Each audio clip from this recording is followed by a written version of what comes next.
in the Trump administration where he spread his ideas. Thank you.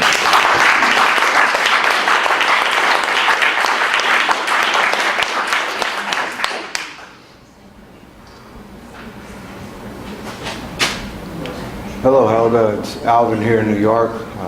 Great to see you again. We in New York and throughout the country, as a part of this organization, this movement, it's been made clear to us how it is now our responsibility to awaken and uplift the citizens who are otherwise terribly demoralized and confused, to move Trump to take the reins and the leadership that he has within his power, but has yet failed to really put into initiative, obviously largely because of all the operations that are being run against him. But that it remains our responsibility to move people in that way and shift into the new paradigm, which both you and Lynn, and I think we all agree, Trump is inclined to do.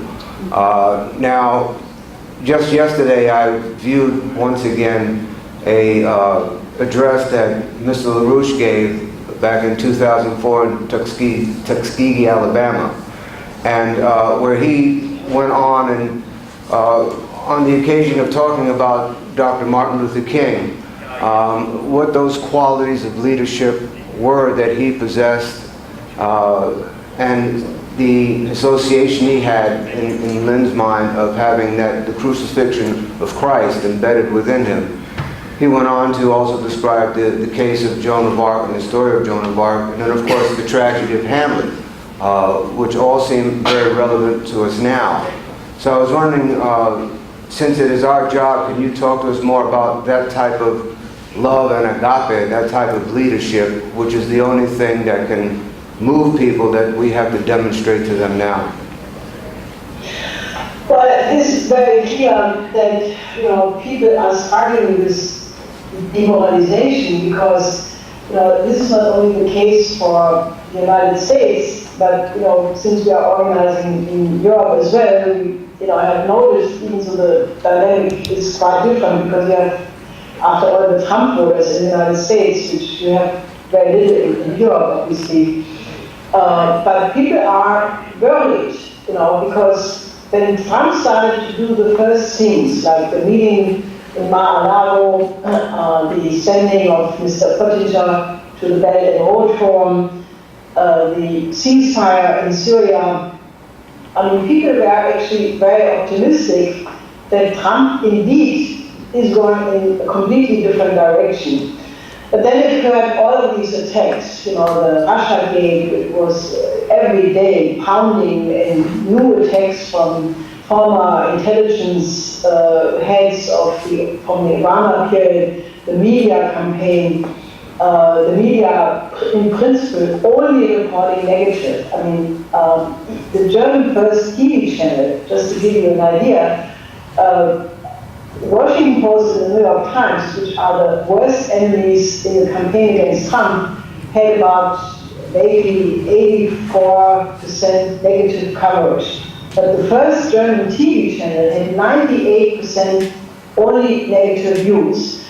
So you can imagine that if people only watch to these mainstream media, which obviously are absolutely controlled by this neocon apparatus, then you start to believe that, or people become depressed and demoralized. If you're a Trump supporter, or at least an objective person, or hyped up if you are already an enemy or neutral in the beginning. So people express, the hope which they had in the beginning was replaced by concern, by anxiety, by worry. And indeed, I think I would tell you something wrong if I would say you can sit calmly and watch this thing, because it is extremely dangerous. Just think about all the open assassination threats coming against Trump, the play of Julius Caesar in New York, all the so-called Hollywood celebrities openly threatening, saying they could imagine assassination, ripping down the White House, unbelievable talk of language. then naturally this orchestration, which you saw in Charlottesville, which was really an extremely evil thing. So there is reason to be extremely concerned. But I think you have to look at the dangers without getting paralyzed and without giving up. Because the potential obviously is still there. And what I said in the end, the ceasefire in Syria, the hopeful signs despite all the negative problems in Afghanistan, South Korea, these are indeed absolute the beginnings of settling conflicts which all could have been the trigger of World War III. Now, I think it requires this quality which you were mentioning, which Lynn was talking about so beautifully in the Tuskegee speech, that when you are confronted with a great danger, but that you know that on your own courage and your own activity depends the outcome of history for many generations to come, then you have to rise above your own life and you have to call for within yourself this quality of the sublime, which Schiller was talking about so beautifully. I mean, Schiller said, if man is just a mortal being, his physical threat and the threat to his physical existence causes him to have fear. But if you connect your life to ideas and principles which are bigger than your own life, like what will happen to the United States for generations to come, or how can we intersect this incredible historical conjuncture, which, the rest of the world is going in a very optimistic direction.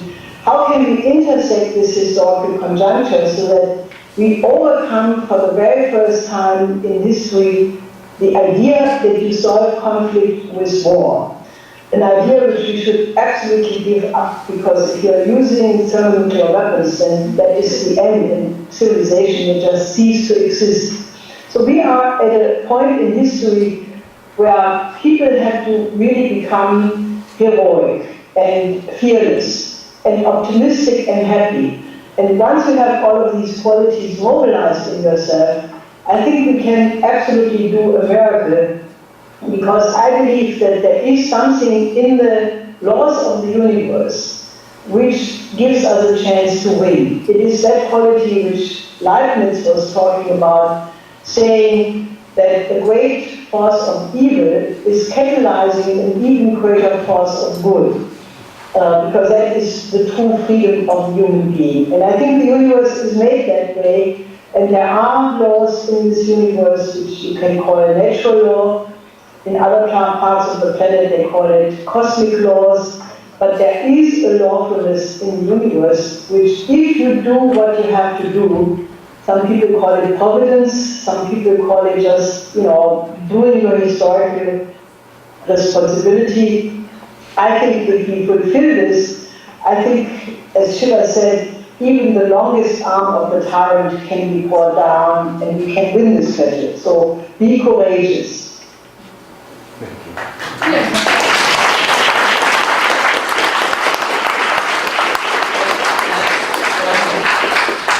Hi, Helga. I have a two-part question. I will be as concise as possible. First of all, in order to become more courageous, sometimes people have to free themselves from the grip of deep lies. And while we've been making tremendous progress in getting Americans to see China differently, it's very different than even 6 months ago.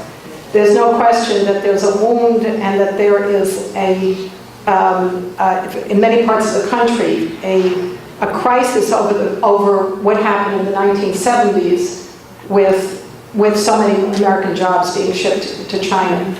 I would like to ask you to comment on my own personal view of this, which is that when Nixon and Kissinger went to China, it was a mixed bag. And that while they went there to take China out of isolation, to win them over to be friendly against Russia, they were loaded up with the idea of China becoming the cheap labor outpost of the United States, and that China was desperate for some kind of transformation. From what I've read about China Daily Desert, you're an authority on this. Actually, China Daily just wrote this beautiful article in which you talked about your own visit there in 1971, and I've always wanted you to say something about this, about what how they got drawn into that agenda. Well, it is really funny because when I was in China in the summer of '71, that was the moment when it was announced that Kissinger would come. And I was surprised, everybody else was surprised, because this was the middle of the Cultural Revolution, and the talk about the United States at that time was that the US imperialism is just a paper tiger, meaning, that it's not very strong. And obviously China was involved in the war with Vietnam, and you had a completely different dynamic. So, the China of the Cultural Revolution is the opposite of what China is now. Because of the reforms of Deng Xiaoping, they have completely rejected everything which was associated with the Gang of Four. They have to imagine it's as different as the Germany of the classical period and the Germany of the 12 years of National Socialism. I mean, you wouldn't blame Schiller, unless you're an idiot of the Frankfurt School, for what happened in the 12 years of Nazi regime, and you wouldn't compare the present-day Germany with those 12 years. And you have to understand that, also you wouldn't compare the present or the previous 16 years of US policy of Obama and Bush with the American Revolution. I mean, in the history of the country, you have completely different periods depending on which faction takes over. So when Kissinger and Nixon started the opening up, it had exactly this geopolitical dimension against Russia. And in the first years of the opening up, China was completely a cheap labor market for the US and for Europe. And we opposed that. I remember that we criticized this tremendously. We said, this is not in the interest of China, it's not in the interest of the United States. In the United States, it destroys jobs, but in China, it does not, the cheap income does not pay for the cost of living for the population in China. It was a form of looting. Now, China was able to accumulate a certain amount of foreign currency and wealth doing that, but it did so at the very expense of the environment. China has very severe environmental problems in the air, pollution, in the water. It was because the cheap labor production was just that, cheap labor. It didn't protect the environment, it didn't protect the labor force. I visited some factories at that time, and people were putting together transistor radios and things like that under sweatshop conditions. It was just completely horrible. And, it was really, that policy which was completely rejected by Deng Xiaoping after the death of Mao and the Gang of Four could be kicked out. Deng Xiaoping had sent economic delegations to the United States, to European countries, and studied there. In France, in Germany, in Holland, they studied Friedrich List, they studied the economic model, and step by step they replaced this cheap labor production with the present policy, which is completely the opposite. It's no longer, China is no longer copying other technologies, but China has, by applying this Confucian, Listian, carry method of economy, they have now put all their emphasis on excellence, on leapfrogging to the most modern technologies, and as a result, China is now the avant-garde and the leader in many areas, like, for example, fast train systems. They are building the best fast train systems in the world right now. And they have 20,000 kilometers, probably more by now, of fast train, while the United States has exactly 250 miles fast train, which goes 260 50 at the high speed, which is nothing. You know, China has trains which go already 320, soon we'll have trains which go 400 miles.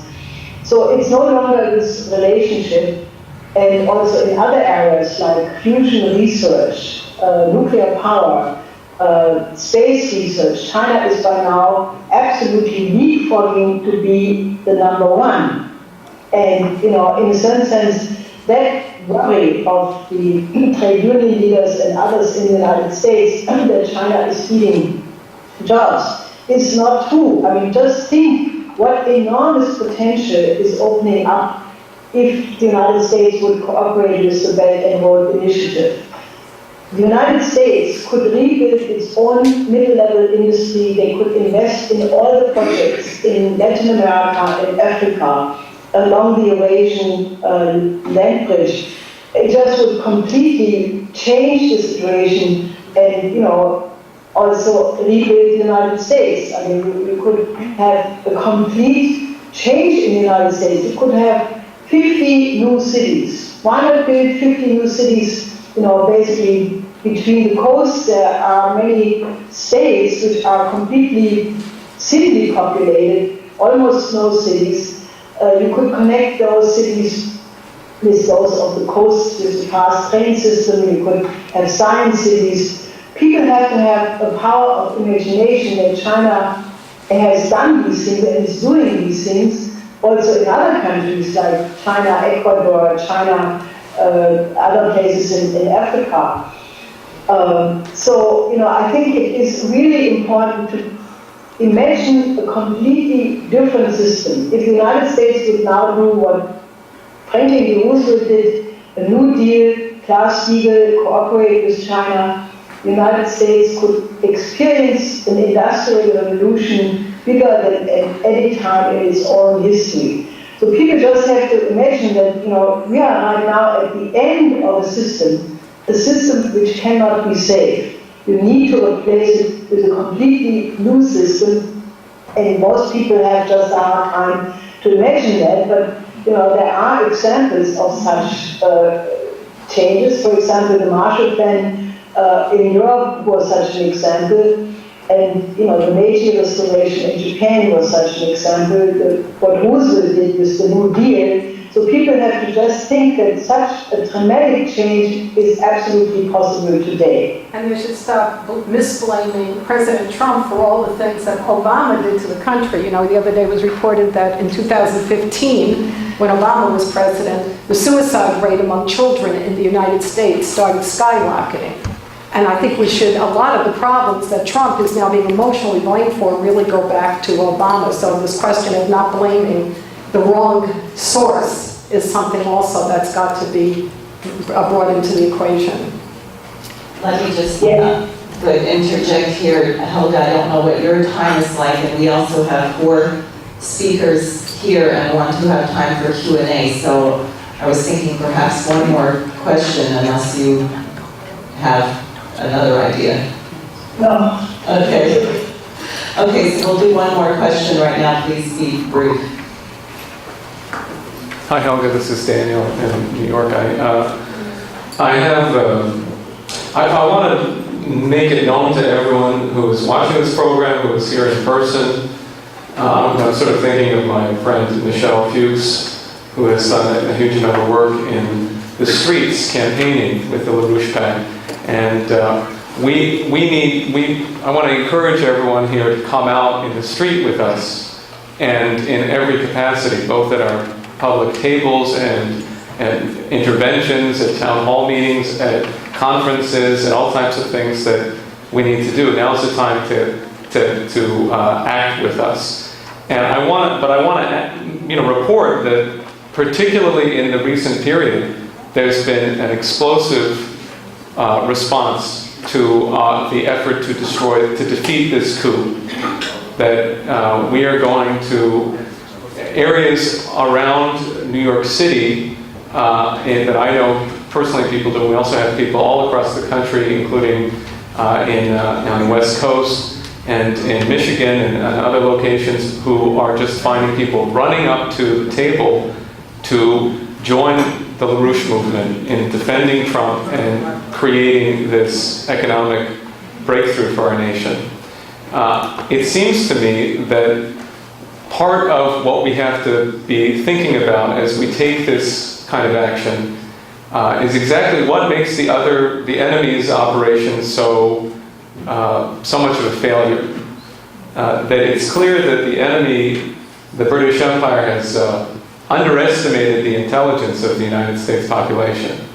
That's what I can see out there. I mean, people, there's just a remarkable, the cynical propaganda methods that have been used, they're not functioning.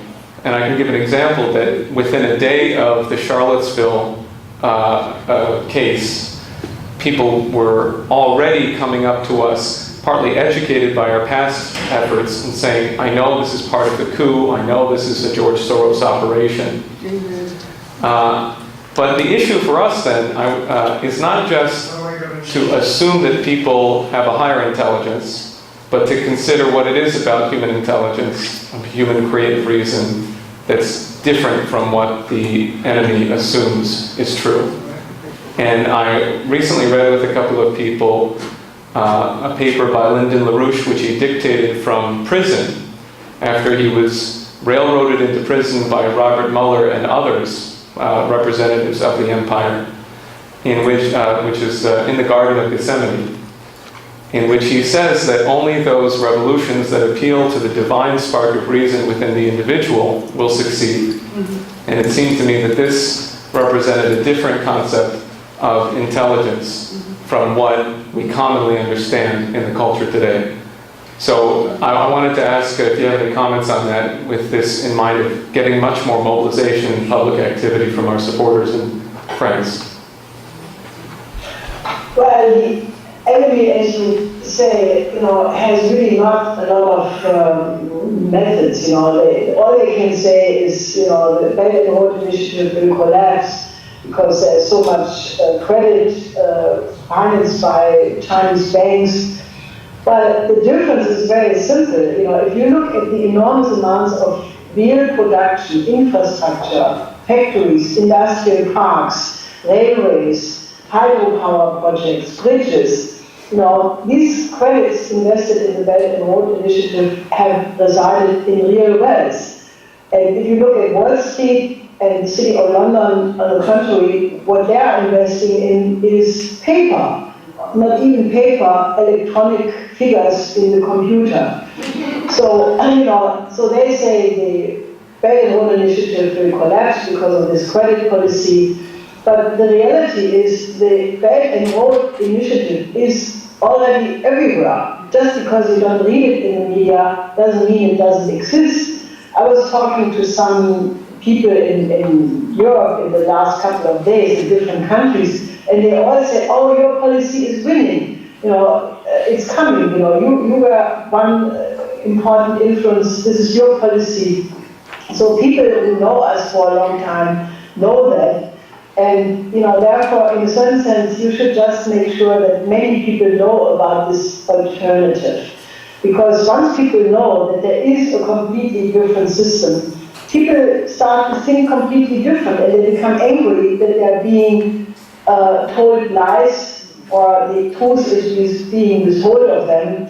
And, I think right now the key thing is, to be confident that once people know this, then, they change. And I think we have a tremendous moment, because all it requires is that President Trump would announce something big, like Roosevelt did with the New Deal.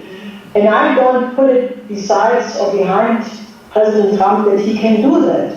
I think President Trump has the character, he has the temperament to surprise his opponents. And, I think that we should create an environment in the country where many people encourage him to do that. We have to increase the pressure from the population on Trump to go for a grand design for the United States, to be bigger than the pressure by Wall Street for him to remain within the box. Because they want to box him in, they threaten him. If he doesn't capitulate, they will kill him or impeach him. But the way to get President Trump out of the box is that a lot of people demand that he keeps his promise of 1 trillion or preferably 8 trillion investment in infrastructure. And I think, you have to have an absolute optimism that this can be done, and it's not counted. The international environment for it does exist already. So all we need to do is, to get the American population to demand that Trump is doing what we propose, and everything can be solved quickly. And I think with this mobilization, we should aim to find those people in the Democratic Party who are not completely crazy, and I'm convinced that there must be some, and those people in the trade unions and other institutions, and basically, use this absolutely unique opportunity, because as long as President Trump is in office, that change can be effected.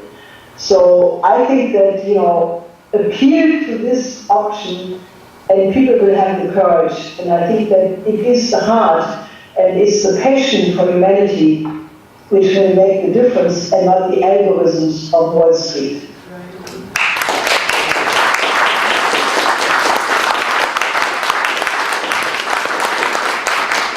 Thank you very much. Is there anything else, Helga, you wish to say before we go to Hal Cooper? No, I greet Hal Cooper and all of you till very soon. Okay, thank you.